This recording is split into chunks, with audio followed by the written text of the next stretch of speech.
Luminous Story is a game set in the Luminous Royal Academy. It is a very popular action and dating RPG, with hundreds of characters, each with their own level of affinity and individual routes. The game offers a lot of freedom and many different endings. However, there is one character who always gets in the way of the player. That character is Hugo Kla, the eldest son of the prestigious Kla family of gentlemen. Hugo tries to take the main heroine by force, and is finally defeated by the protagonist. Now, that same Hugo lies asleep in the woods near the academy, wondering how he ended up there. To understand this, the story must return to the beginning. It all starts with the protagonist, Cure Hugo, enjoying his favorite TV show when his mother reminds him to get out. Remembering the plans he had for that day, he quickly leaves the house. Hugo is an ordinary high school student in almost every way. But if there is one thing that sets him apart, it is his passion for heroes and everything related to them. This becomes apparent when he gets excited to see a new poster of his favorite movie. Without warning, he hears screams from people telling others to run, as an attacker armed with a knife is attacking random pedestrians. In the midst of the chaos, a boy trips and falls, becoming an easy target. Before the attacker can strike, Hugo runs, stops him, and immobilizes him, saving the child. However, during the fight, Hugo is stabbed and falls to the ground. As he loses consciousness and sees the boy crying in fear, he feels like a failure as the hero he always wanted to be. He wishes that in his next life, he could be a true hero capable of protecting everyone. After fainting, he suddenly opens his eyes and finds himself in front of a young man pointing a sword at him. The white-haired boy declares his victory in the duel and announces that, as promised, he will now take someone named Claire. Hugo, overwhelmed by confusion, struggles to understand the situation.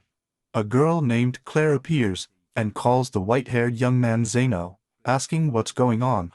Zenon explains that she has defeated Hugo Kla, who had been bothering her, and that their engagement is annulled.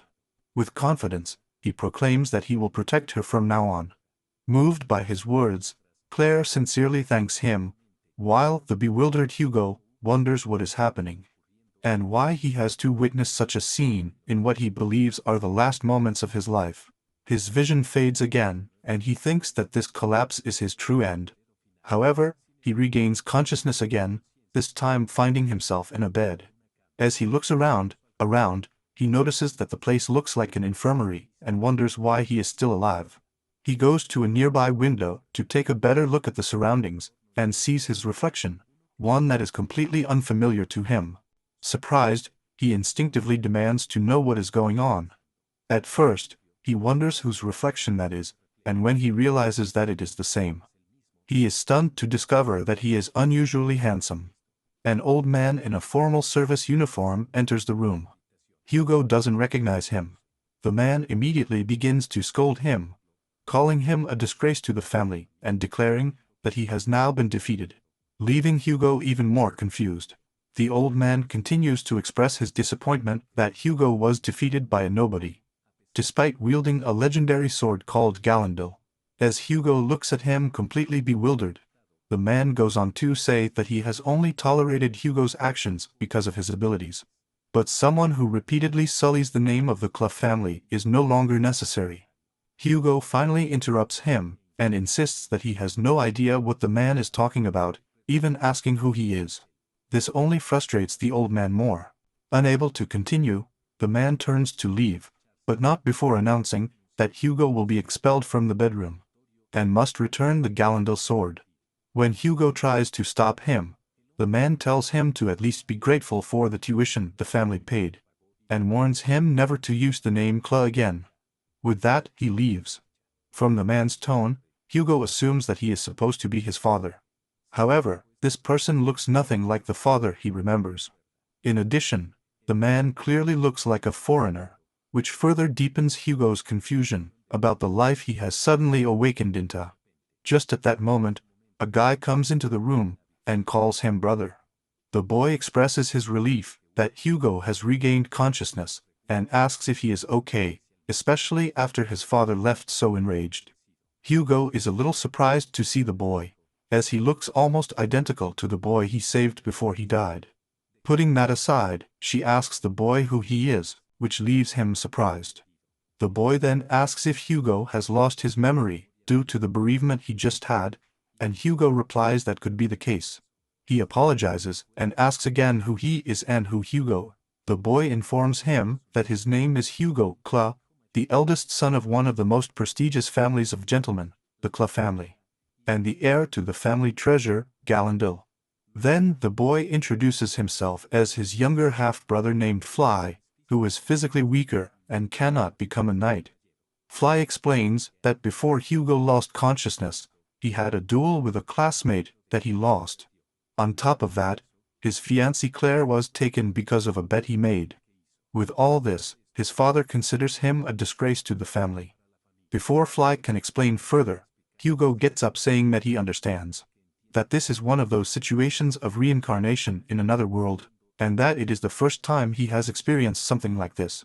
A few moments later, at night, Hugo finds himself in a very strange situation.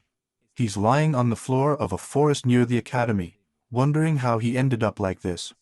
The academy he attends is the Luminous Academy, where young people who aspire to become magic knights enter. It is a prestigious school ranging from primary to secondary, with luxurious dormitory facilities. Despite being a student there, he is camping outside and wonders if this is some kind of change. Karma, even after having saved someone before they died. From what he learned from Fly, it seems that he has been reincarnated in another world as a person with the same name. Although this Hugo is quite different from him, which becomes evident when he is kicked out of the bedroom between celebrations. And people who claim that karma caught up with him, some even wish for his death. This makes him wonder what the previous Hugo did to be so hated. He suspects that the previous Hugo must have been someone who did what he wanted by abusing the power of his family name and the sacred sword, but putting that aside for now, he's really frustrated. Because the night is very cold, and he is very hungry, wishing someone would save him. Just at that moment, Fly appears and expresses his relief at having finally found him. She informs Hugo that she brought him some food, which surprises Hugo, and he thanks her. Later, while eating on a bench, he can't help but praise how delicious the food is. Seeing this, Fly realizes that Hugo really was starving. Fly apologizes, saying that he should have arrived earlier so that Hugo wouldn't have to endure hunger. Hugo asks her what she is talking about, since bringing him food is already more than enough. He sits down and thanks her again, which surprises Fly. Then Fly asks if he can confirm if his memory hasn't returned yet. It seems to him very cruel that his father has disinherited and expelled him in such a state. Hearing this, Hugo quickly tries to comfort him, saying that perhaps his father has his own circumstances. Fly then shares her plan to talk to her father to get Hugo's punishment lifted. Although Hugo appreciates Fly's kindness, remembering how angry that old man was, he doesn't think it's possible. Even if they could convince the father, the hatred of those around him would still be there. So he decides that it is better to start over in a completely new situation. Although he still does not know why he was reincarnated in this world, he has no choice but to accept it. Fly takes a bracelet-like device out of his bag and offers it to Hugo. Hugo asks what it is, and Fly tells him to try putting it on, so he does. Then, Fly tells him to pour his magic into the bracelet, which takes him by surprise, and he tries to act normal, since he never knew magic existed in this world. As Fly watches him excitedly, Hugo laughs nervously, wondering if magical manipulation is a common thing here. At that moment, he realizes that faking memory loss has its limits, and that even if he revealed his reincarnation, Fly would probably think that the injury left him delusional. Hugo doesn't want to worry him anymore. That aside, she concentrates on the bracelet despite having no idea how to use magic. While she is still concentrating, the bracelet starts to glow, and suddenly she is wearing an outfit similar to the one she liked in her previous life. Seeing the outfit fills him with excitement, and he moves, posing enthusiastically. He asks Fly what it is and how it happened. Although his question is urgent, Fly is simply relieved that the adjustment of the blaster worked well. Hearing the name, Hugo asks if blaster is what this suit of armor is called. Fly explains that the blaster is a full-body enchanted armor-type magic tool that expands when magic is infused into the bracelet. By channeling magic into the crystals distributed throughout the armor, the wearer can throw high-powered punches and kicks. Hearing this, Hugo excitedly asks if that means he can perform special attacks. Fly confirms this, but adds that it is an old-type magic tool with just that function. So it is not a replacement for the holy equipment that Hugo used to handle so easily.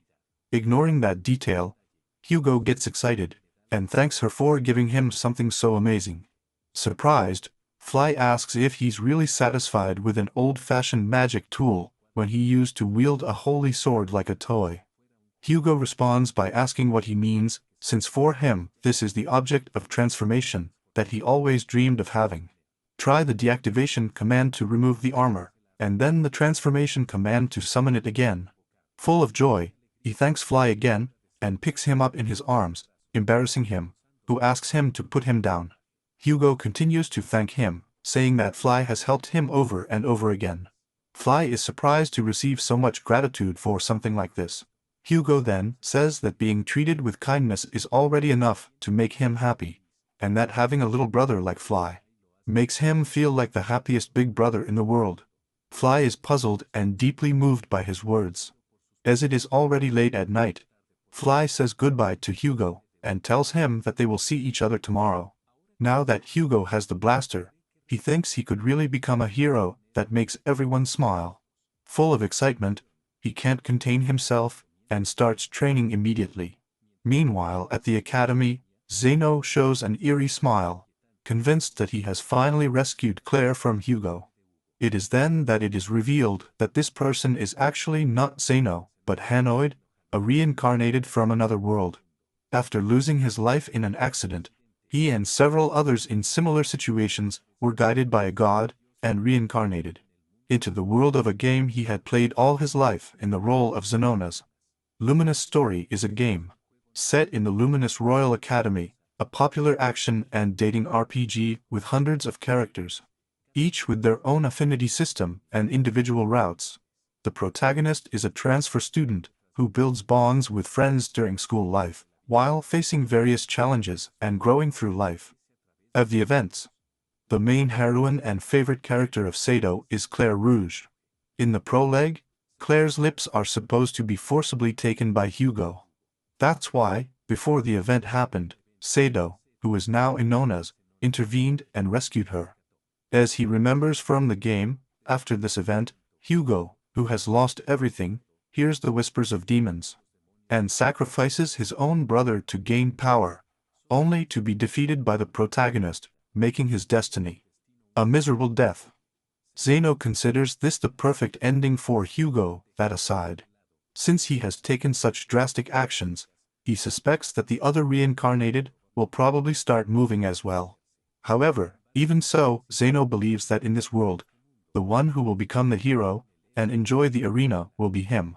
For now, he plans to spend a sweet moment with his beloved Claire. These reincarnates were originally destined to be the protagonists of this world. However, because of an otaku, the heroic story they imagined is about to get sidetracked. And for now, no one knows yet. The next day, when Hugo goes to the academy, another student challenges him to a duel. The boy introduces himself as Marcos Bag and tells him to go up to the battle stage and become the rust on his sword. As any sensible person would do, Hugo refuses, using as an excuse that he has lost his memory. Although Marcos had already heard the rumor, he now confirms that Hugo really does not remember anything. Still, he insists on fighting, which surprises Hugo. Confused, Hugo asks him if he did anything terrible in the past that makes him insist that way. Marcos replies that no, but that he has been fed up with Hugo for a long time. And now that he has lost both his memory and his sword, sacred, he considers it the perfect opportunity to crush him. He declares that he will make Hugo crawl on the floor and make sure that he never gets up. This behavior leaves Hugo completely speechless. He then asks Marco if anyone has ever told him that he has a horrible personality. Marcos seems to be the type of person who says out loud everything that comes to mind. And Hugo wonders what kind of person the previous Hugo must have been for even him to hate him. Putting that aside, Hugo starts to walk away and apologizes again, saying that he can't accept the challenge because someone is waiting for him. However, Mark tells him not to worry about that and asks if he means his little brother. Confused, Hugo turns to ask what he means, and another student approaches, calling Marcos to May and announcing that he has brought Hugo's brother. When Hugo looks in that direction, he sees two students dragging Fly with them. Marcos praises them, saying that their work will make things easier. Hearing this, Hugo asks what he is planning, and why Fly is there. Marcos explains that to convince Hugo to accept the duel, he brought Fly to cooperate. He declares that if Hugo refuses, his little brother will take his place, which immediately angers Hugo. Fly tries to reassure him, saying that those guys are not strong, but one of the students suddenly squeezes his hand so hard that it causes visible pain. Worried, Hugo demands that they stop immediately. Mark tells him that he already knows what he should do, adding that he is free to refuse if he wishes to see his brother suffer. With that, she challenges Hugo again, leaving him with no choice but to accept. Hugo poses one condition: they must free Fly first. If they do, he will accept the duel. Marcos agrees and orders his men to release him. Once they comply, Fly apologizes for being caught, and Hugo tells him not to worry, that none of this is his fault. Marcos expresses his surprise, claiming that he never imagined that the lowest and most evil scum would care about his family. Hugo responds with equal surprise, saying that he can't believe that someone as disgusting as Marcos exists at the academy. Continuing, Marcos explains that in this duel, everyone will bet something. In the bet that if he wins, Hugo will crawl on the floor and lick his shoes. Hugo accepts and bets that if he wins, Marcos will never show his disgusting face again. With that, the duel is agreed, but Marcos seems to have too much confidence, as if the result was already written, and Hugo was destined to lose. Moments later, when the duel begins, many students gather, most wishing to see Hugo defeated again. Fly apologizes once more, insisting that the situation is his fault, and Hugo reassures him again that it is not, blaming his opponents instead. Also, Fly has given you something very useful that you need right now. Fly protests, arguing that the blaster is an old model, but before she can continue, Hugo slaps her hand and tells her not to worry. He won't lose as long as Fly believes in him. Then Marcos arrives with a shield-like object and asks if he is ready to face humiliation. In response, Hugo frankly remarks that if that is Marcos' magic tool, then his taste is truly terrible. Hearing this, Marcos tries to act arrogant, announcing that it is a great magic tool inherited in his bulk family, the Giga Scissors. Hugo feels a wave of other people's shame, since the Giga Scissors are literally just a giant pair of scissors. That aside, the tool looks somewhat similar to the one Fly gave you, so you activate it quickly, and it equips instantly. Marcos bursts out imprisoned, mocking him for using such an ancient magic tool. The whole crowd starts cheering for Marcos, urging him to tear Hugo apart and loudly expressing their hatred towards him. Hugo notices the cheers and asks if the duel has already started, to which Marcos confirms that it started the moment they both activated their magic tools. Understanding this, Hugo suggests that they start properly. Hearing this, Marcos suspects that Hugo is trying to bring him to hand-to-hand combat, but instead, Hugo begins to prepare the same moves that he practiced the night before. Marcos watches him confused, wondering what he's doing, and teases him again, calling the clown thing, and asking if that's all he can do. Ignoring him, Hugo continues with his preparation, and after accumulating enough energy, launches the attack against Marcos. A cloud of dust rises after the impact, leaving the students bewildered. Hugo, however, is relieved that it worked. Your practice yesterday, trying to imitate a heroic move, has really paid off. He attributes his inspiration to the fictional characters of his world, and decides to call the movement Dragon Fang Blaster. Still, he is aware that he only managed to hit Marcos because he caught him off guard. In a normal fight, an opponent's counterattack might prevent him from releasing that magic bullet, so he plans to perfect and improve the move later. Putting that aside, he prepares for the opponent's counterattack. However, after receiving the blow, Marcos seems completely immobilized, looking incredulously at his defeat. This not only confuses Hugo, but also Fly and the rest of the students, and Hugo asks Fly if he really managed to defeat that guy. Fly, still in shock, confirms it, which leads Hugo to think that a special move should only feel exciting at the end of a fight. Fly tries to explain that that's not the point now, and suggests that they leave the place immediately.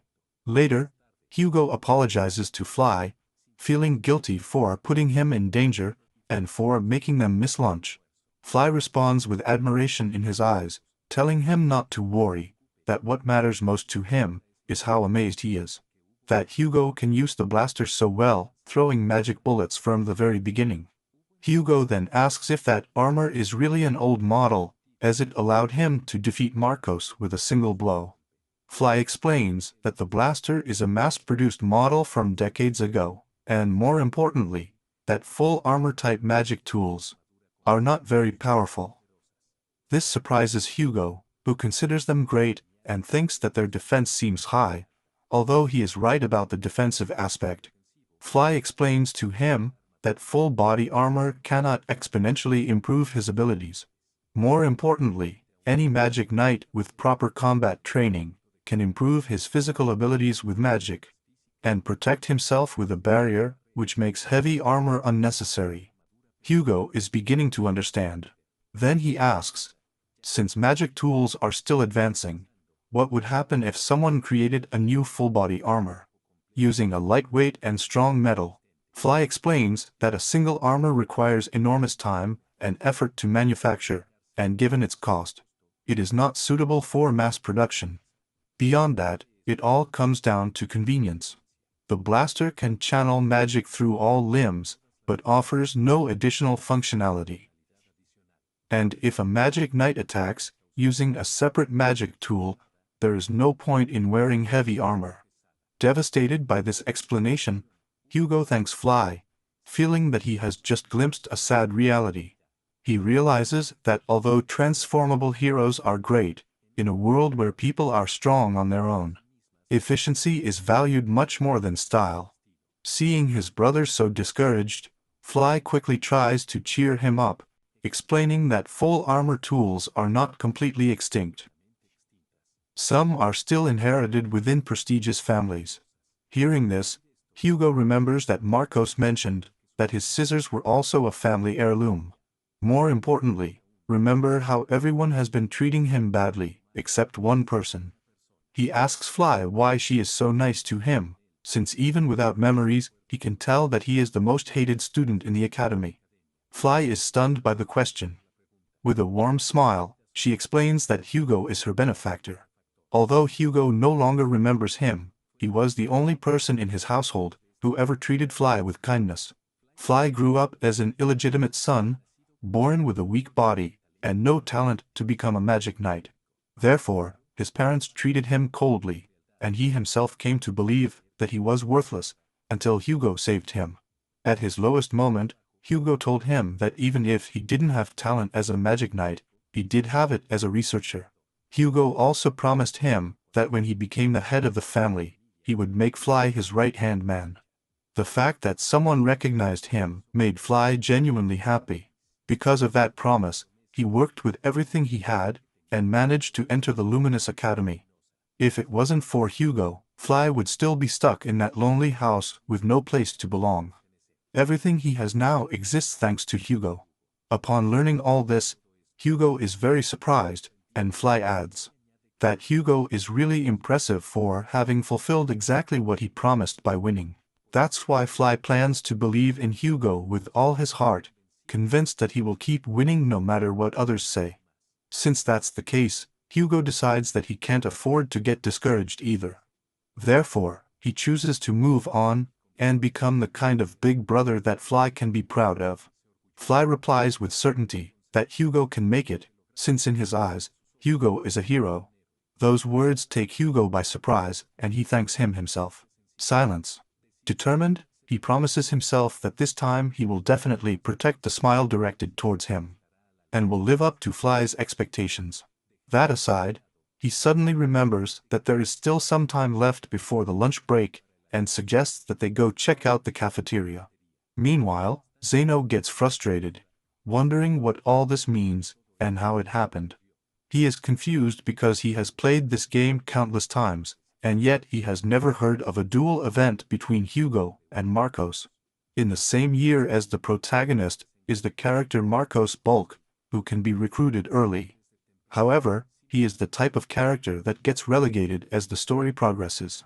In the original story, although he is hostile towards Hugo, he never acts out of fear of Hugo's magic sword, Galendil. Therefore, he sets his sights on the protagonist, whom he considers weaker than Hugo, initiating the Marcos event, in which he challenges the protagonist to a duel. After losing the duel, Marcos joins the protagonist's group and grows in the right direction, while competing with him. Remembering this information, Zenon realizes that Marcos is only afraid of Hugo's Galendil. But since this version of Hugo loses to Zenon, and Galendil is confiscated, Marcos takes the opportunity to challenge Hugo directly. Realizing this, Zeno wonders if the event changed due to his interference. And when considering the impact this might have on the original story, understand that it is not a trivial matter. He's lucky that no reincarnates are targeting Marcos, because if this event involved a popular character, he'd really be in trouble. Come to think of it, there's a folk heroine whose popularity rivals Claire's. He feels a little bad for Claire, but by reincarnating in another world, he intends to build an arena. So he plans to target that girl next. Later, they arrive at the cafe, and Hugo is surprised by how luxurious it is. At that moment, a student calls him Hugo Kla, but he quickly corrects himself, saying that, since Hugo was defeated, he is now simply Hugo, and asks if he even has money to eat there. The students even go so far as to call him cheeky for living off his younger brother's money, something he openly admits is embarrassing. Surprising them both, Hugo decides at that very moment that he needs to earn a living somehow, because even if he camps outside, he will need a tent sturdy enough to withstand the rain and wind. So he asks the two students if they know of any job offers. Hearing this, a student comes up to him and asks if he is really looking for a job. When he confirms it, she suggests they team up. She introduces herself as Meltpie, a transfer student from the school. Hugo introduces himself as Hugo Kla, although he admits that he is not sure if he can still use the surname Kla after being defeated, something she already seems to be aware of. She asks him to confirm if he was defeated after losing a duel against a transfer student and is now trying to earn money to live. To which Hugo nods with some discomfort. Melt considers the situation convenient and says that there is a good mission that requires two people. Hugo then asks about the mission and explains that he has lost his memory, so he has forgotten many things.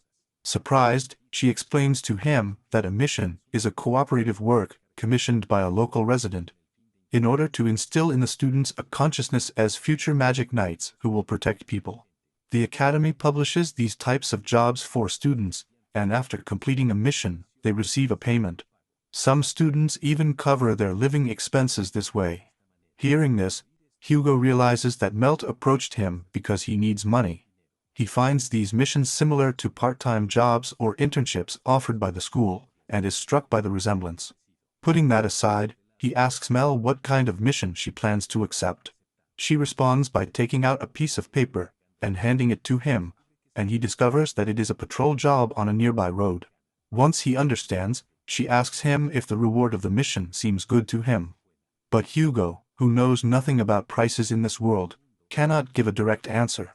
As he will have to rely on missions to earn a living, he decides to give it a try and tells Mel that he accepts his proposal. This makes her extremely happy, as she explains that today is the deadline of the mission, and she was about to give up.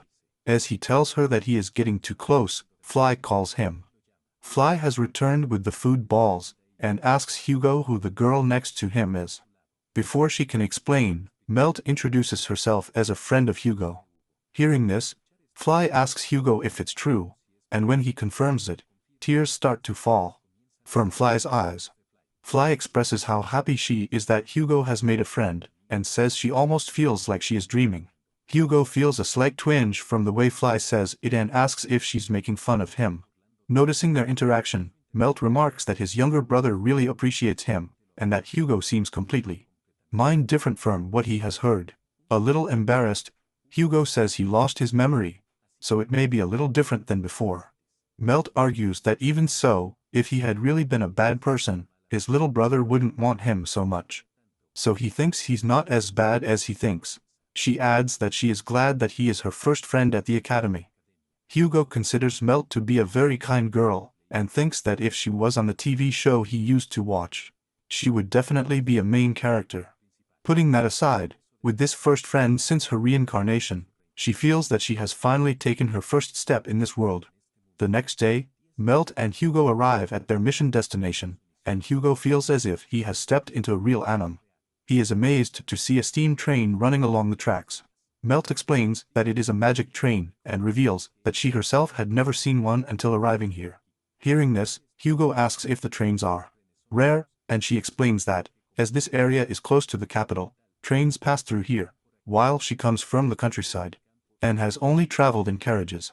She is sure that one day they will have the opportunity to get on one, and tells Hugo to look forward to it. As he has lost his memory, it will feel as exciting as like the first time, and he agrees, saying that losing memory is not so bad after all. That aside, Hugo comments that being assigned to road safety seems to involve a lot of free time, and Melt agrees, saying that if there's another guard at the end of the tunnel, he's probably not there either. In Busy, Hugo finds this reassuring, because if the guards have a lot of free time, it means that the area is peaceful, and Melt agrees again. He adds that even if it is peaceful, they are paid the same, so he prefers that everything remains calm.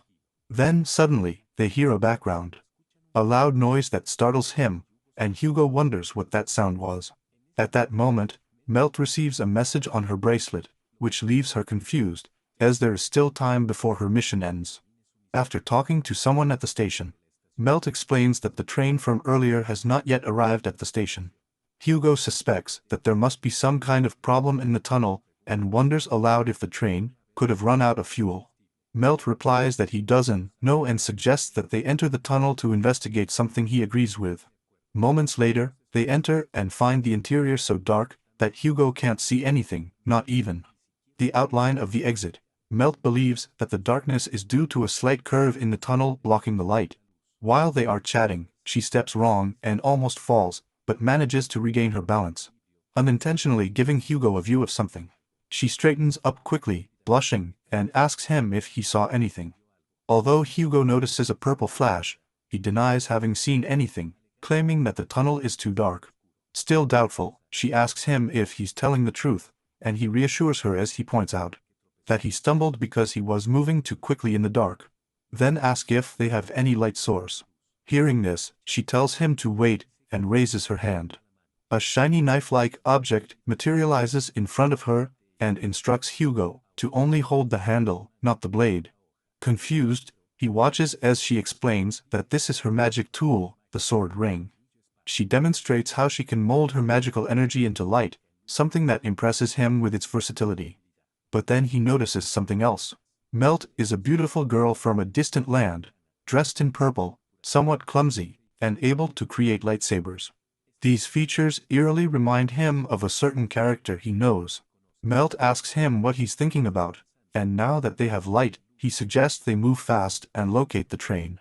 He nods nervously and decides to go ahead to warn her of any irregularities on the ground. She accepts. They finally find the train, but Hugo notices something strange. He can't hear anyone inside. Mel also wonders what happened, and if the passengers and the driver left the train. Hugo quickly gets ready, and says that he will enter first, instructing her to follow him. She accepts, but reminds him to be careful. When the train gate is opened, he announces himself, and asks if anyone is present. As you look around, the interior feels eerily quiet, and you wonder what is really happening.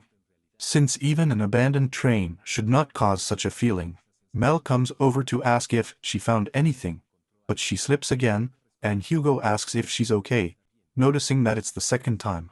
She insists that this time it was not her fault because the floor is slippery. Suddenly, a voice laughs, saying that Hugo has a rather clumsy companion. Hugo recognizes her immediately. Marcos is there, commenting that the two make a great duet.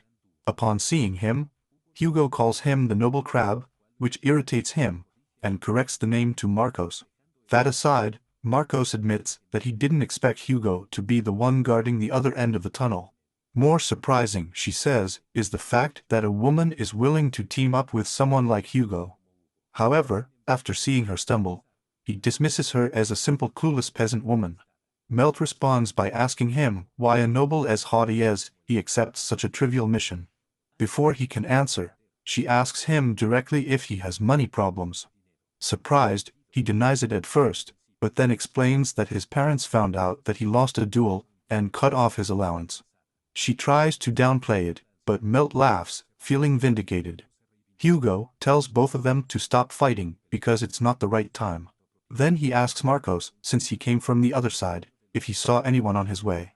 Marcos replies that he did not see anyone, and by the way they ask, he deduces that the same thing happened to them. Same. That can only mean that they have all disappeared, every single one of them, which leaves Melt shocked. While Hugo wonders if the people really disappeared like smoke, Marcos explains that his subordinate is already investigating the train, so they should stay still and watch for now. Hugo is about to arguing that they should report this immediately, but suddenly he hears something. Melt notices her reaction and asks her what's wrong and if anything happened. Melt notices her reaction and asks her what's going on and if anything happened. Hugo says that he just heard a girl's voice and that she should be nearby. Marcos, who hears nothing, says that it must be Hugo's imagination. However, Hugo is safe and quickly leaves the train to follow the voice, while Melt runs after him telling him to wait. Hugo stops where he thinks the voice came from, and Melt warns him that it is dangerous to run out like that. But under the train, there really is a girl lying down. Hugo is relieved to see that the girl is unharmed and only unconscious. As Mel compliments you on her sharp hearing, before Hugo can answer, the girl weakly opens her eyes, and he asks her if she's awake. Once she fully regains consciousness, she quickly turns away from him, screaming as if she was afraid of something. Hugo tells her to calm down, assuring her that he is on her side, and that he has come to save her. The girl asks him if he really came to save Mina, and Hugo confirms it. Knowing his name, he introduces himself.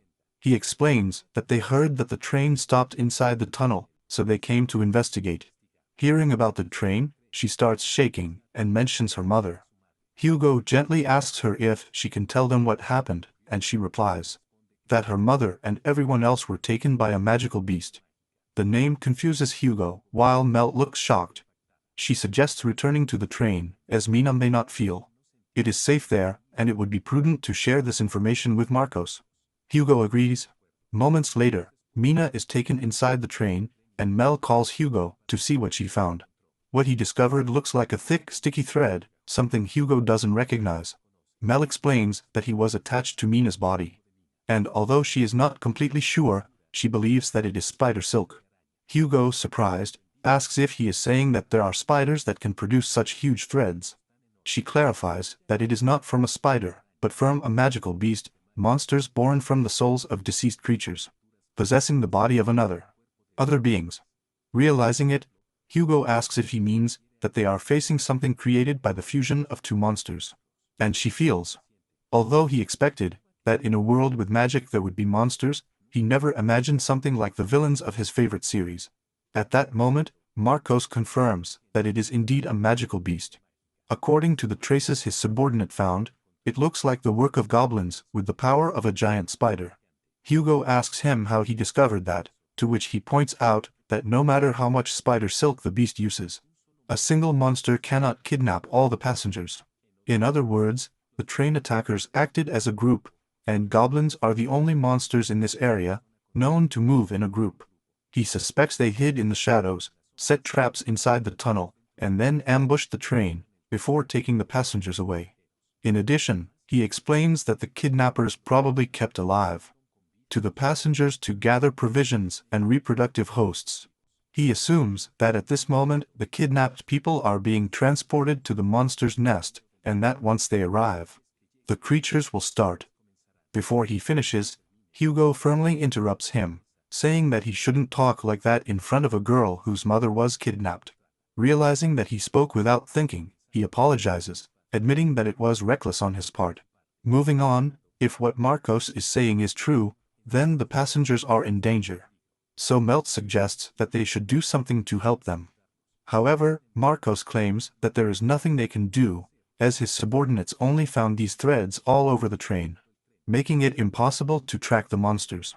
While Melt tries to continue arguing, Hugo interrupts him and after sitting down, asks if that's the place where he tripped. She replies yes, and as she starts to ask why, Hugo finds something liquid on the floor. He rubs it between his fingers, and Melt asks him what it is. He replies that it is neither blood nor water. Instead, it is oil. He explains that some species of spiders secrete oil so that their silk does not stick to their paws. Since she stumbled there and said the surface was wet, she decided to check it just in case. Melt feels a little glad that her clumsiness has inspired Hugo. Continuing, Hugo suggests following the oil trail, as one of them leaves the tunnel with Mina, to contact the station. Although he finds it annoying to follow Hugo's plan, Marcos decides to cooperate, since it was Hugo who discovered the trail. He orders his subordinate to take the girl out of the tunnel and report to the station. And since this is a lady, he instructs her to treat her with the utmost courtesy. Hugo then assures Mina that he will bring her mother back, and asks her to wait outside for a bit. With that promise, she accepts, and before leaving, she asks them to be careful. With this, Hugo feels determined to rescue the kidnapped people without a single casualty. Following the trail of oil, they finally reach the lair of the magical beast. The kidnapped passengers are there, but there are no magical beasts in sight. Only ordinary goblins that seem to be on guard. However, a huge magical goblin beast emerges from the cave along with his henchmen. Upon seeing the creature, Hugo finds it deeply disturbing, as it is not a Spider-Man, but a hybrid of goblin and spider. Melt then asks him if he sees any streaks, a term he doesn't understand. Melt explains that it is the name given to these magical beasts, derived from the spider monster Araccini, and the word sharp claw. Just when Hugo thinks that name sounds better than just calling them spider monsters, he notices that Marcos has disappeared. Marcos calmly approaches the beast phlegmatic, calling the creature disgusting. He walks straight to the monster, introduces himself, and even declares his intention to cut off his head. Totally shocked by this reckless behavior, Hugo wonders what the hell this man is doing. His idea was to act with stealth, but now he has no choice. While Marcos distracts the streak, they must rescue the passengers undetected. He quickly tells Mel to hurry up, as they need to free the captives, and she agrees. So, they begin to free the passengers, and ask them to calm down, while Hugo cuts the strings. However, he finds it difficult to cut, and he realizes that it will take too long for them to rescue everyone, being only 2 people. More importantly, he discovers that these threads can only be cut by magic. Then, a loud bang resounds throughout the area, and sees Marco shoot out against a wall, while the only thing he can do is call the monster a "You cowardly creature." Hearing this, Hugo notices that the monster used his thread to catch the framed scissors, rendering them unusable. Which surprises him because it means that the monster understands his opponent's weakness. Hugo realizes that what makes the streak scarier is not its paralyzing threads or its sharp claws, but his goblin-like cunning that allows him to identify weaknesses. Then he suddenly notices that there are only 3 Aracha present, although there should have been a group large enough to have carried so many passengers. Just when he thinks about that, an Arachla throws a thread towards his hand. While Melt calls him worried to Arachla catch her, she struggles to free herself, and orders them to stop as the creature wraps his arm around her. Frightened, she starts crying, insisting that she will not let creatures like those perverted magical beasts do whatever they want. Without wasting another second, Hugo breaks free. Quickly, he equips the blaster suit, and takes Melt the goblin away. He fully charges his magic power, and lunges at Arkla's W, eliminating one in a single blow. When the other one attacks, He uses a move called the Dynamic Loss Blaster to make him fly, saying that he is strong enough to do it. The crying, which surprises Melt and everyone present. Although they are even more surprised when he says the name of the technique after using it. Leaving that aside, Hugo asks Melt if he can leave the rest of the passengers to him.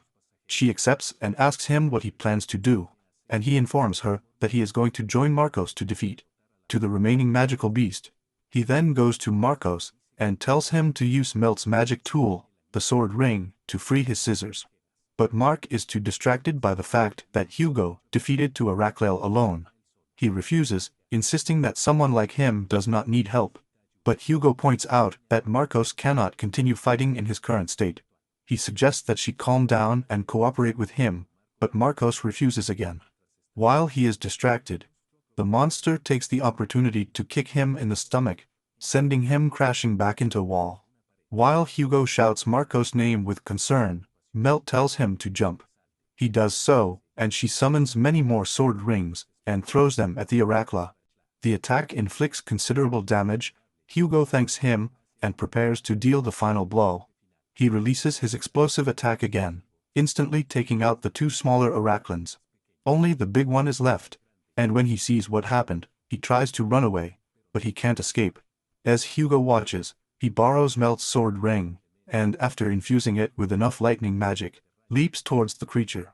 When he sticks the sword into her, he releases all the electricity at once, causing the Rakla's body to explode. Later, they take all the passengers back to the station, where Mina is reunited with her mother, which fills Mel with relief and happiness. She believes that it was all thanks to Hugo that no one was injured, but he points out that it was not just his merit, and that teamwork made it possible, and thanks him for it. Embarrassed, she argues that it was his idea from the beginning and asks if they really made a good team. Hugo agrees, and says he's glad they're partners. At that moment, Mina comes up with her mother, and expresses her gratitude to them for saving her. Hugo tells him that they should be the ones to thank him, since his warning about the magical beast allowed them to act. Full of joy, she asks if that makes her a hero like him, and Hugo confirms it, telling her that she did very well. As they leave, Melt suggests that they continue to accept missions together, as she trusts him and believes that they can achieve anything. Hugo accepts and says that he also feels calm having Melt as a partner. Once again, the two are looking forward to working together again. While the two are talking, Marcos watches them from afar with a clenched fist. He is still shocked by the power that Hugo showed.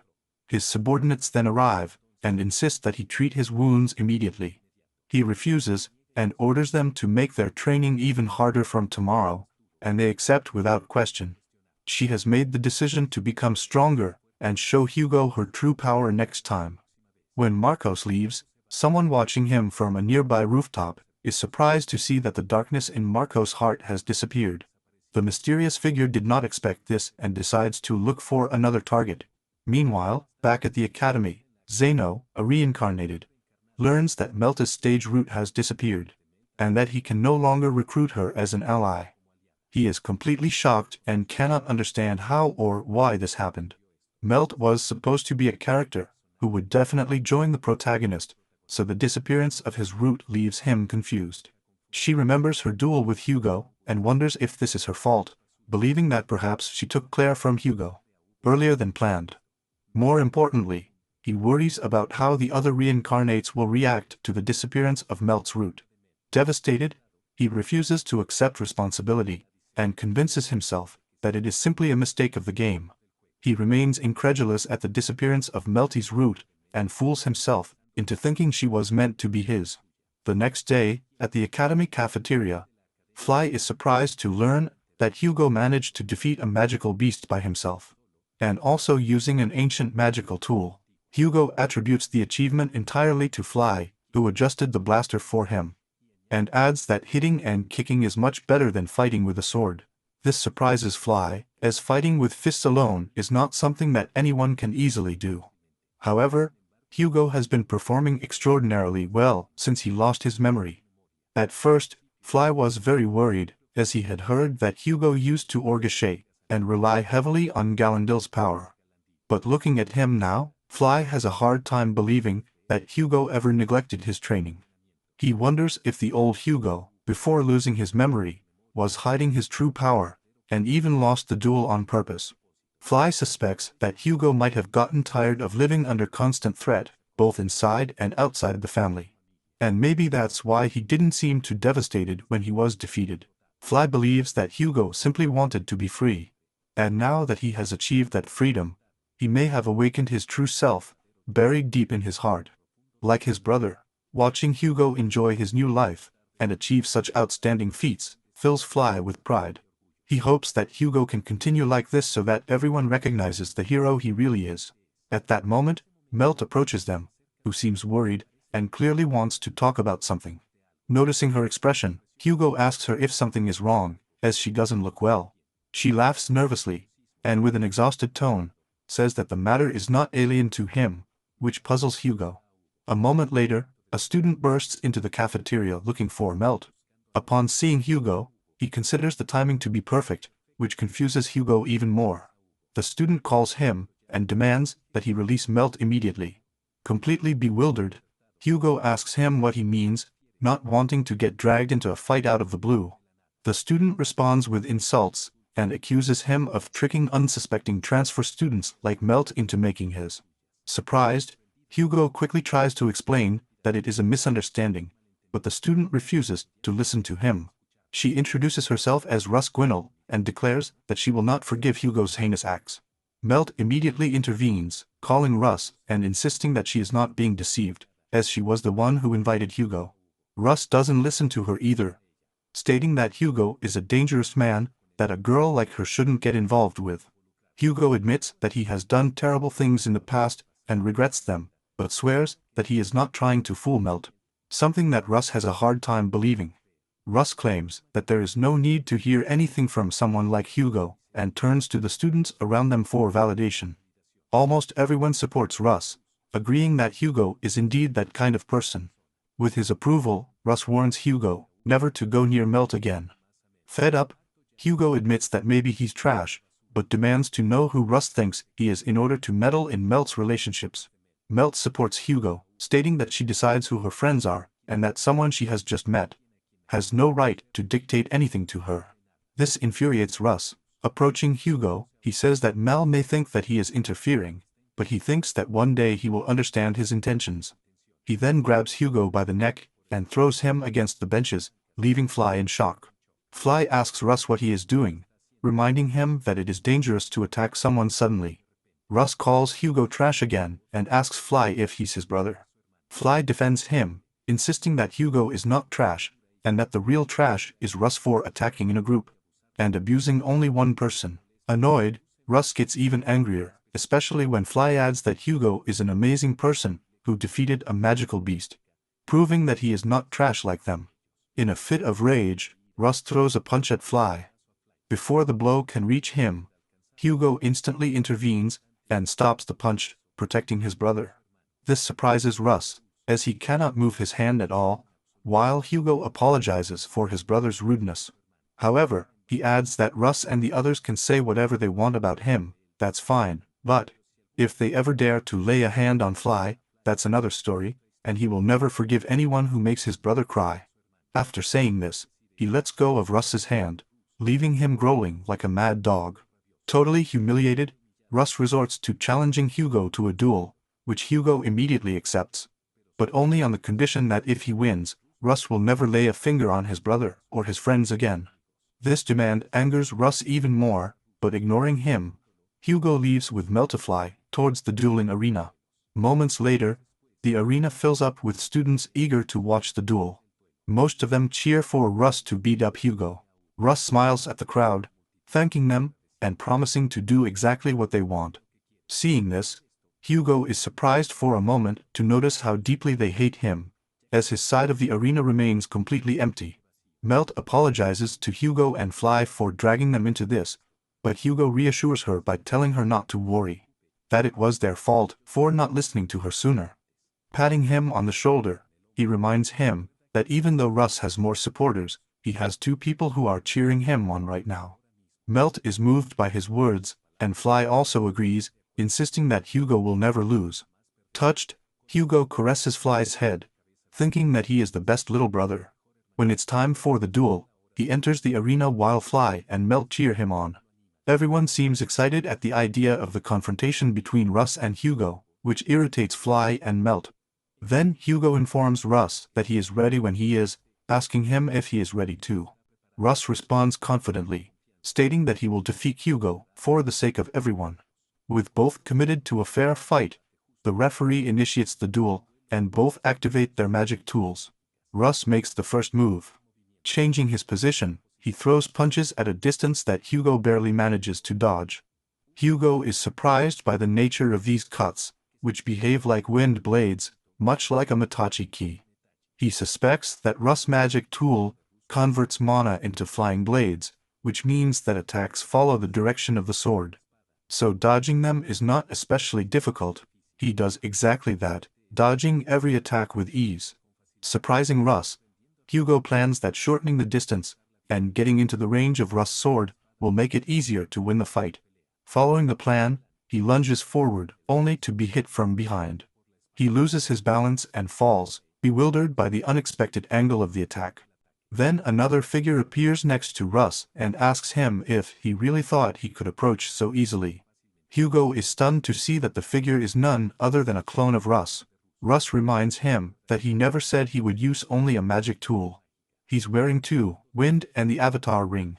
With this, Russ declares that someone who uses an outdated magic tool, like Hugo, can't match him. Shocked, Hugo wonders if this clone creation looks like the skill of one of his favorite shows. Russ declares again that he will crush Hugo completely, and all the rings on his hands begin to shine. Using all of his avatar rings, he summons several more clones, which launch attacks simultaneously. Hugo manages to dodge them, but Russ laughs hysterically, demanding to know how it feels to be overwhelmed and forced to witness the difference between their forces. Hugo feels overwhelmed, commenting that he is not a villain from a Senti show, although he now understands how those villains felt. At that moment, he fails to block several incoming attacks and takes multiple hits, causing the students to scream with excitement. Only Melty Fly does not celebrate, calling Hugo with concern, although he seems to resist despite his injuries. Bruce arrogantly asks her if she's out of breath already, and if he should give her a moment to rest. After a short pause, Hugo indifferently replies that he will accept his offer, as it is exactly what he wants. Which surprises Melty Fly. As Russ really gives him a moment to breathe, Hugo tries to come up with different strategies. He realizes that even if he manages to hit a target, he will probably be attacked by the clones and overwhelmed. Frustrated, I wish I had a long-range attack like the sword. The purple of Melt. So, when thinking about the color purple, he remembers something and thinks that with that person's fighting style, he might have a chance. He stands up and adopts a posture, which causes Russ to look at him confused, wondering what that pose means. Hugo is executing the technique of a Senti warrior who fights with beast-style martial arts and maintains an iron will. With this, Hugo declares that things are about to get interesting. Ruse asks again about the strange posture and whether it is just a farce. He comments that Hugo looks like a defensive cat, which surprises Hugo because he was trying to look more like a wolf. That aside, Hugo suggests that they continue, and Russ replies that he will crush all Hugo's nonsense and end the match immediately. He launches another volley of slashes, which Hugo easily dodges thanks to his new moves, but one of the Russ clones suddenly attacks him continuously from behind. Hugo dodges again and lunges towards the clone.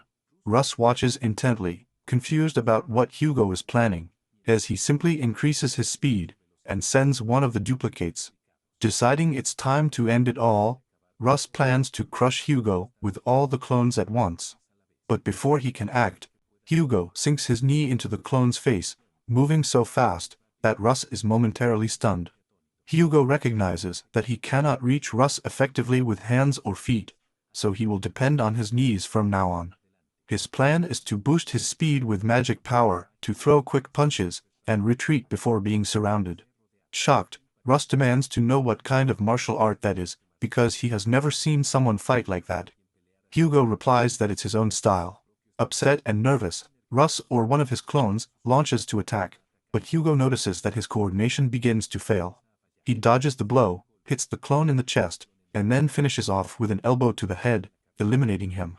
Hugo yells at the remaining clones that they haven't finished yet. Russ and his duplicates are stunned, wondering what kind of guy this is, and how he can move like this with such heavy armor. Hugo replies that he does not consider the armor heavy, in fact, he feels lighter when wearing it. This further shocks Russ, who points out that if such armor really existed, full-body magic armor would never have become obsolete.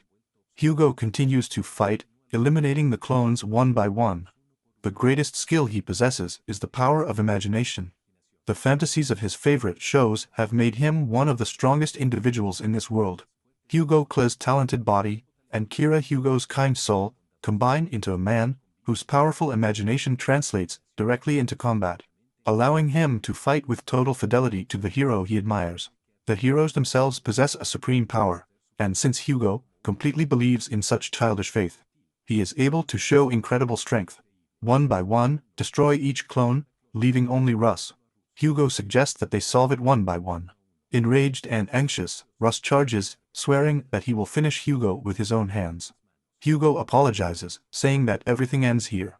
She runs towards him, hits him with her crimson fist, and finishes him off with a rising crimson fist. Completely defeated, Russ watches him without being able to believe it, unable to understand how Hugo could be so strong. Hugo accepts the unspoken compliment as Russ loses consciousness, giving Hugo a clear victory. After taking off his suit, Hugo looks at the other students and asks if anyone else wants to fight with him. Everyone nervously rejects him. With that resolved, he asks them if they will finally stop bothering him, and tells them to take care of Russ.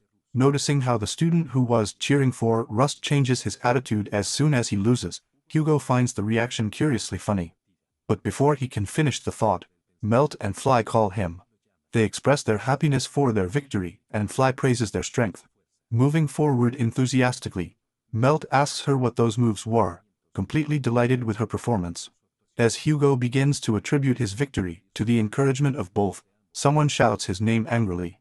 The person is none other than Zeno, who accuses Hugo of being a coward and claims that he cheated. Zeno refuses to believe that Hugo is the truth, strong enough to defeat Russ. Hugo responds by asking who he is before yelling at him. Annoyed, Zeno says his name and demands to know if Hugo has really forgotten it. Hugo apologizes, admitting that even with the name he can't remember it because he lost his memory. Zeno replies that the memory loss was his doing, so Hugo should at least remember that. Hearing this, Mel turns to Zeno and asks him what he means by Hugo cheating in the duel. Surprised that she approaches him with genuine curiosity, Zeno first apologizes for showing himself like that. Then he argues that the outcome of the battle is strange, especially considering that he once beat Hugo. She claims that Hugo's sudden growth is not natural, and some nearby students sheepishly nod. Encouraged, Zeno insists that someone without a suitable magic tool could not win, so Hugo must have cheated. Hugo calmly responds to the accusation, saying that he did not cheat, and that he won simply by fighting normally. However, Zeno refuses to accept him, and tells him not to lie, insisting that it is impossible for Hugo to be so strong. Melt intervenes, saying that he understands why Zeno is distrustful. But he argues that Hugo was just as strong when they fought the magical beast. Zeno claims that she is being deceived and claims that the whole battle was a setup to impress her. He points out that even if Hugo is a scoundrel, he is still the eldest son of an influential family, which would give him enough power to organize such a deception. While Melt tries to protest that Hugo would never do such a thing, Zeno interrupts her and declares that Hugo is rotten, and would do anything to get what he wants. Upon hearing this explanation, the students around them become even more convinced that Hugo cheated, reasoning that someone like him would never save others. Zeno tells Melt that she shouldn't hang out with people like Hugo and promises to protect her if she stays by his side. In the Luminous story game, the protagonist has a privilege called charismatic smile that makes everyone trust him. Believing himself the protagonist, Zeno assumes that Melt will naturally become his ally. Instead, she directly calls him incredibly creepy and asks if he even understands what she's saying, leaving him in shock. Melt considers his argument that Hugo orchestrated the whole incident with the magical beast ridiculous. Seeing his reaction, Zeno gets nervous, convinced that something is wrong, because events are not unfolding as they should. Melt goes on to say that Zeno is disrespecting everyone who risked his life in that incident, especially since he wasn't even present, and has no right to judge any of them. Zeno becomes even more confused, wondering what happened to the protagonist's natural correction. Melt then declares that he once thought that Zeno was an amazing person, a hero as everyone said, but that as with Hugo, he finds him the complete opposite of the rumors. He is the worst.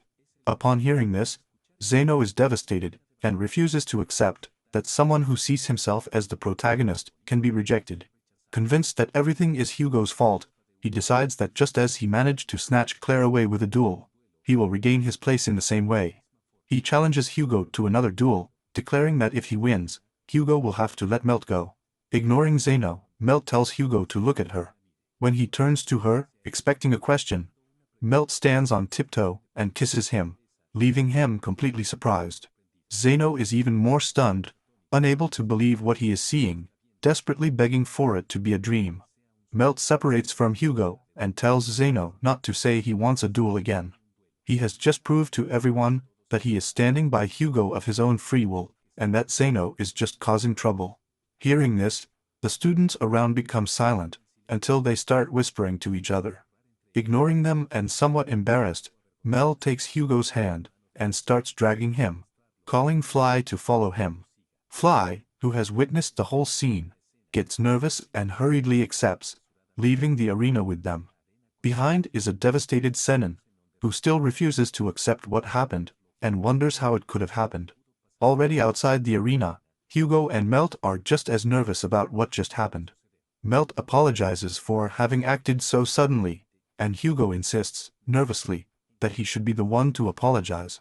Melt asks him why, but he stutters trying to explain himself, too embarrassed to speak clearly.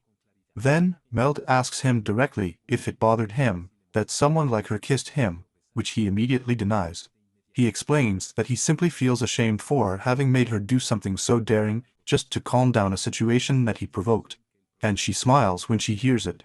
She admits that she didn't dislike him either and cheerfully ends the conversation. Hugo feels grateful for Melt's unwavering optimism at such moments, although he is still surprised that she kissed him. With the tension already dissipated, Fly excitedly praises Hugo for having beaten so many opponents and insists that Hugo would not lose even fighting alone. Hugo disagrees.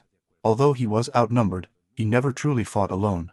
Fly and Melt were with him, and it was Fly, and who handed him the blaster from the very beginning.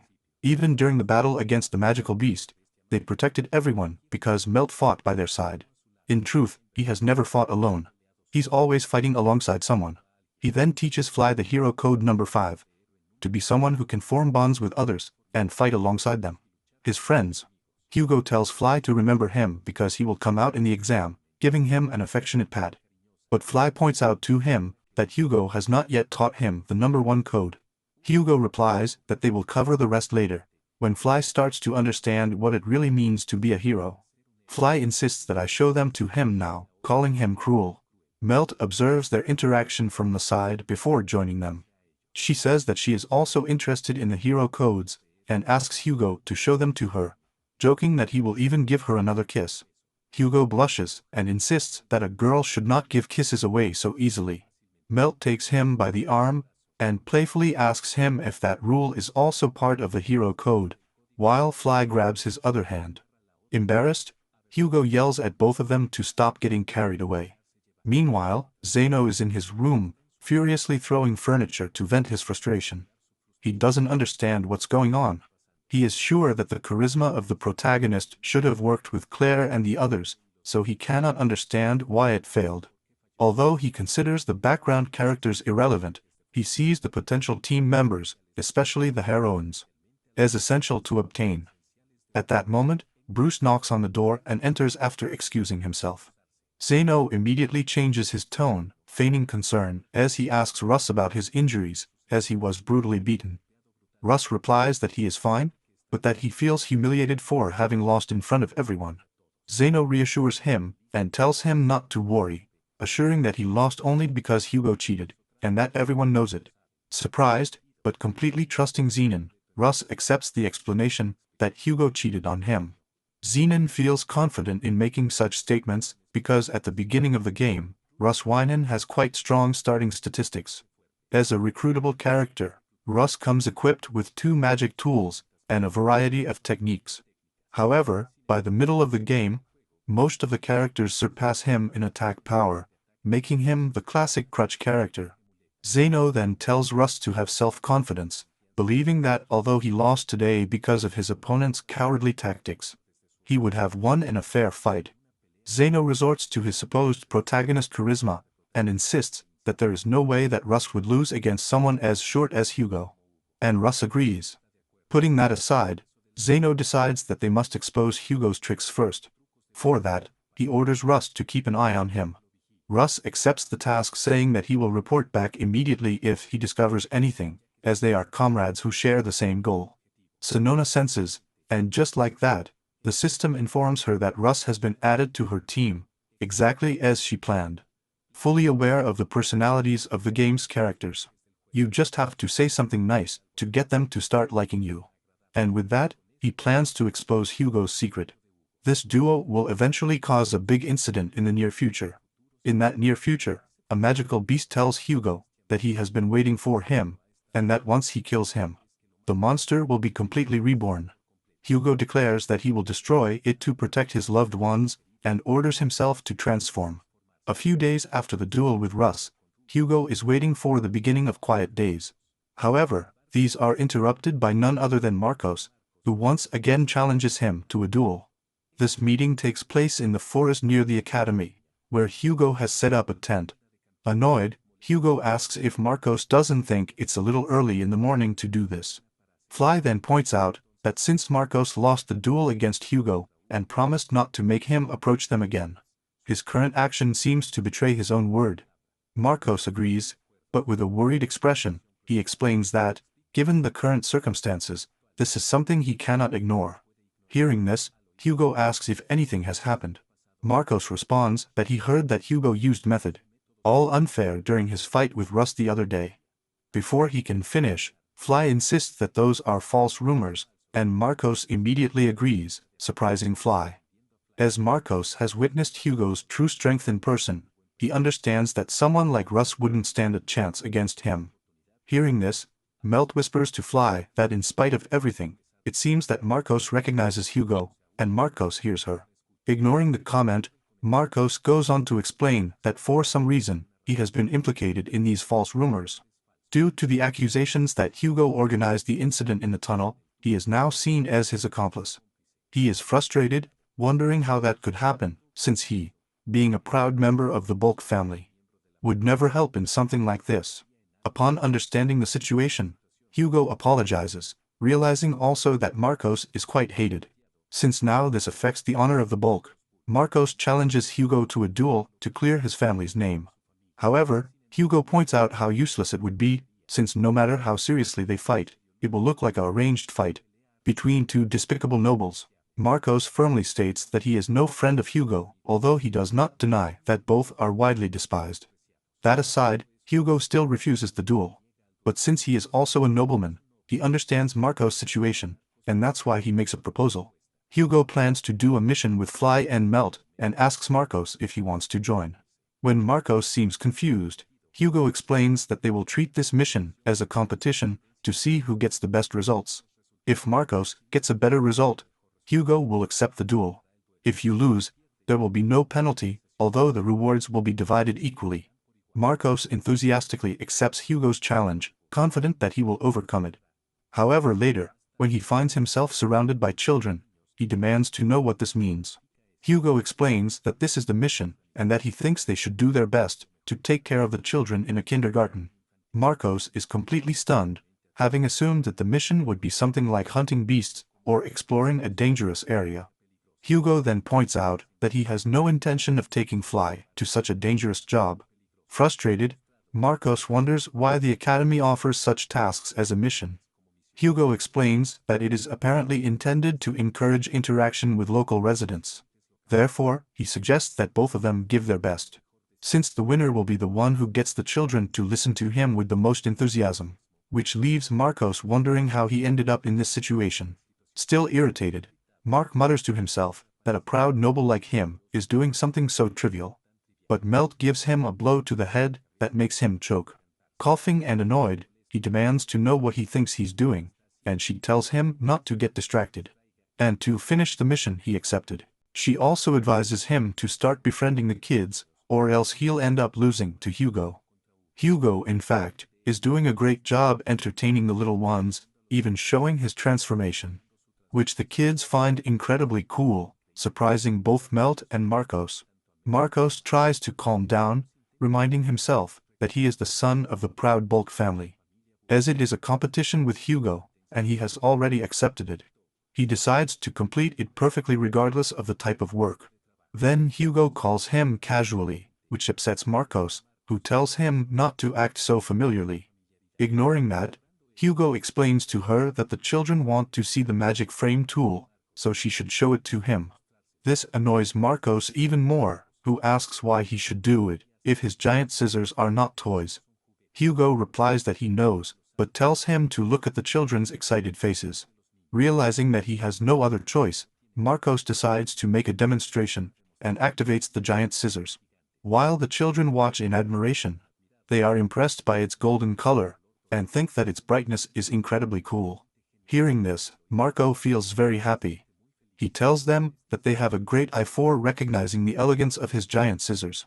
Thus Marco instantly becomes popular among the children, surprising Melt and Fly.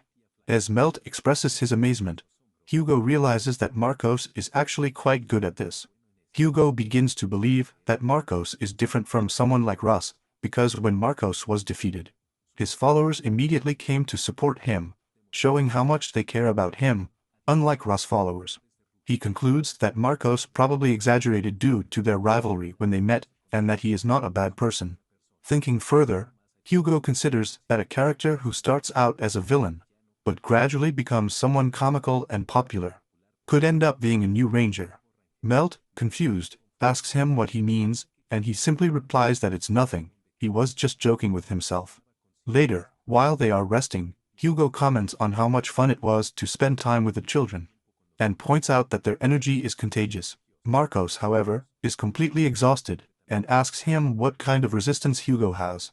Still, Hugo points out that being surrounded by smiling children wasn't so bad. Marcos nods sheepishly, saying that it was not unpleasant to show the children the prestige of the bulls. Hearing this, Hugo realizes that Marcos did not hate the experience as much as he pretended, and warns him that he is about to say something that he may not like.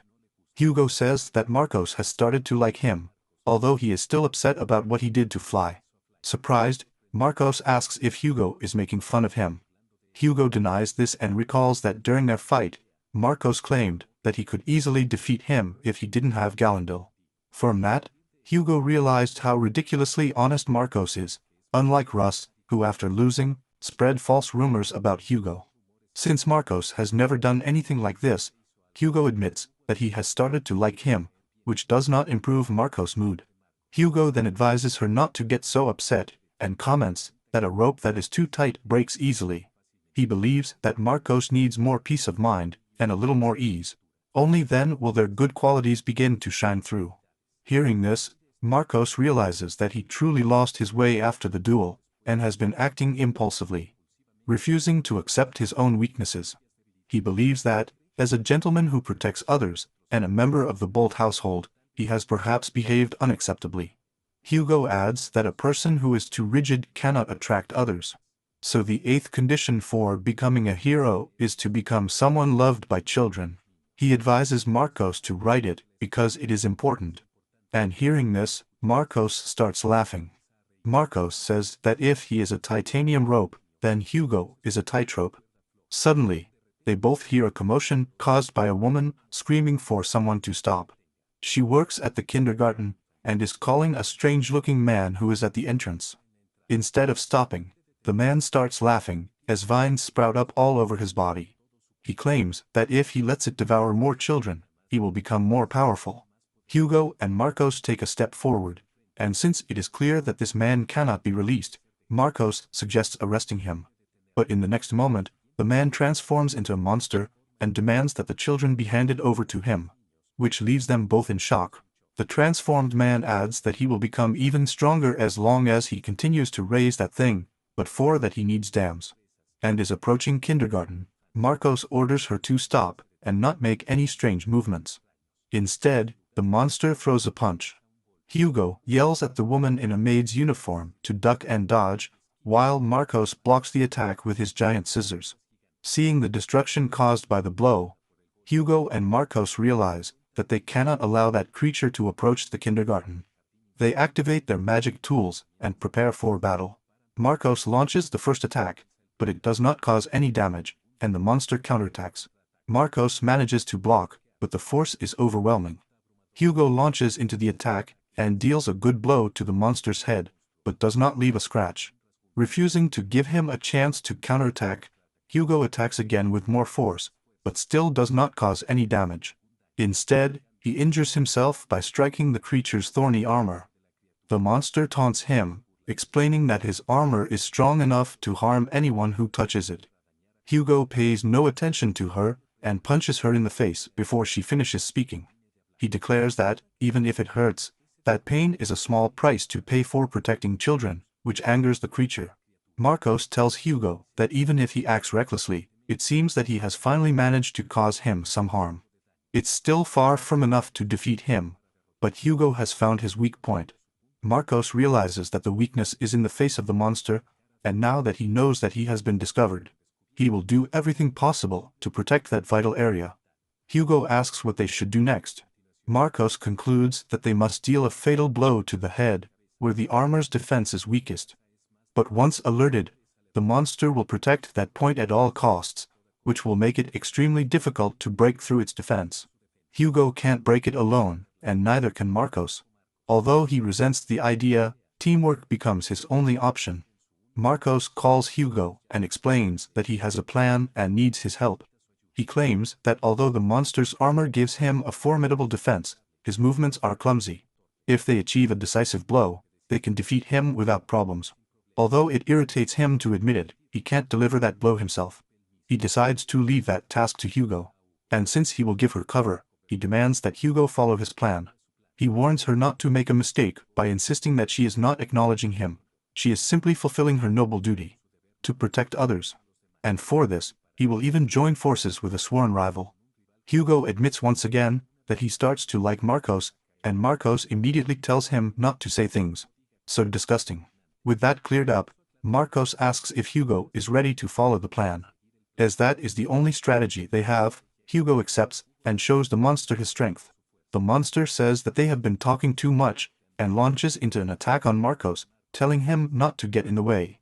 Marcos blocks the attack, and after hitting the monster in the jaw, he quickly makes a signal to Hugo, who jumps from behind, and punches the monster hard in the head. This causes the cuirass around his head to crack, and when Hugo tries to deliver another blow, he is thrown by the impact. The monster laughs out loud, saying that his tricks are useless, and that they will never be able to defeat him. However, Hugo, who has jumped over the monster, tells him that he has let his guard down, and then calls Marcos. Seeing this, the monster realizes in that instant that the previous attack was a feint, and that the real one is coming. The moment Hugo steps on Marcos' shield, Marcos pushes it up with all his might, throwing Hugo into the air. Spinning during the fall, Hugo throws a kick at the monster's head, calling this technique his upward blaster kick. The attack is so strong that the monster's head begins to crack. Marcos and Hugo then turn their backs on the creature, which explodes, resulting in their victory. When the monster returns to his human form, and they both deactivate their magic tools, Fly calls them. Fly and Mel arrive at the scene and ask if they are okay. Hugo replies that he is fine and asks for them, but Fly notices his bloody hand and asks. Worried, he asks how it happened. Marco realizes that Hugo must have gotten that wound when he hit the monster. Melt tells Hugo to show him the hand to use a basic healing spell, although he insists that it is not serious. Melt doesn't give in, while Fly blames the injury on the blaster's performance and plans to do something about it. Seeing how worried they are, Marcos understands what it means to have allies who can be trusted and feels envious, saying that he is not up to Hugo. But then two kids from the academy come up and thank him, telling him he was great out there, which surprises him. Hugo extends his hand and tells her that they succeeded, and that the victory belongs to both of them. Now that Marcos thinks about it, if it was some kind of competition, and agreeing with Hugo, he shakes his hand at him. He then turns to Melty Fly and apologizes to them for his rude behavior and for hurting them. He makes a bow and sincerely asks for their forgiveness. This leaves them in shock, and before they can say anything, Marcos turns around saying that was all he wanted to say. Seeing that interaction, Hugo smiles smugly, saying that he knew Marcos was a nice guy. Marco gets a little shy and tells her to shut up. While the two are arguing, Melt realizes that Marcos has really changed and wonders if it's because of Hugo's influence. Although people say a lot of things about Hugo, Melt believes that he is a positive influence on those around him. Fly agrees, saying that he has always admired his brother, but lately he is liking him even more.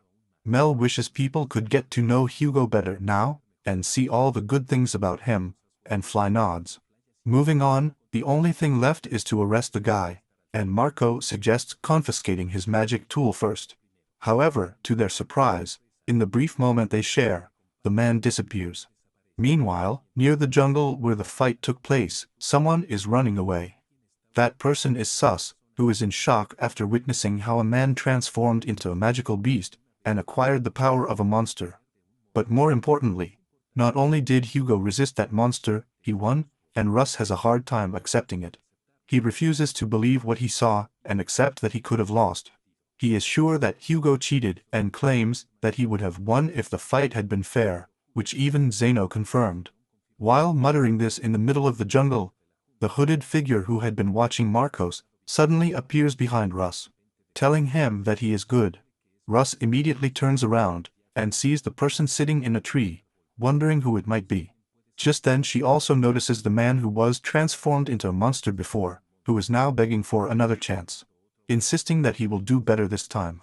The hooded figure comes down from the tree and says to Russ that he is good and exactly the kind of person you have been looking for. He considers it unfortunate that Marcos is no longer useful to him, but believes that he is lucky to have found someone with much greater potential.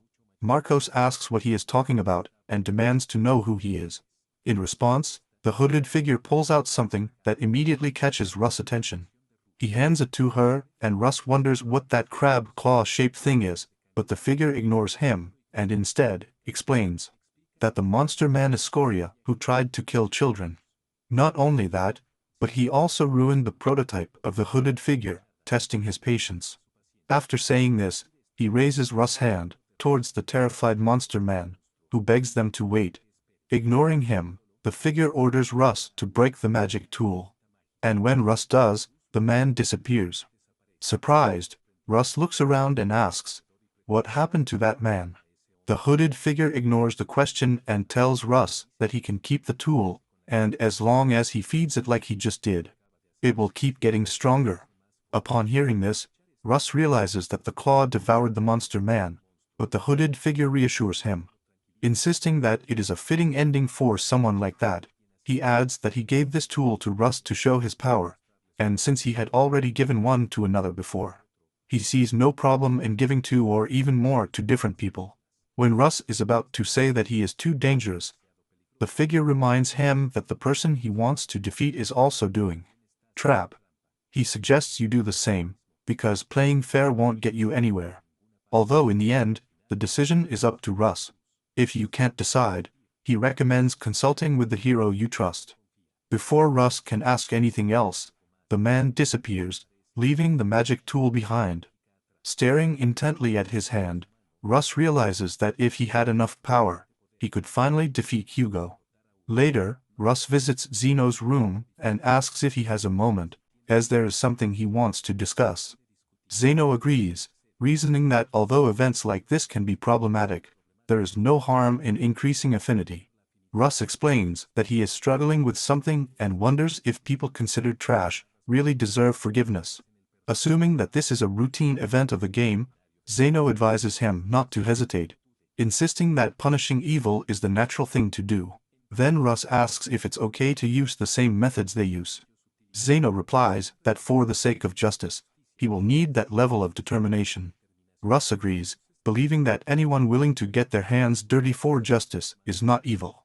He believes that everyone will understand his reasons, and thanks Zeno, since he has no more doubts, and he is determined to obtain a much greater power than Hugo's, no matter the cost. After the conversation, Bruce retires, while Enon assumes that the event went well, and now plans to visit Claire's room. Since the system notifications could appear at a bad time, and ruin the atmosphere, decide to disable them. He then excitedly heads towards Claire's room, convinced that he is the main character. But he overlooks two crucial notifications, one indicating that Russ' fate is doomed, and another announcing that Russ has left Zeno's group and can never be recruited again.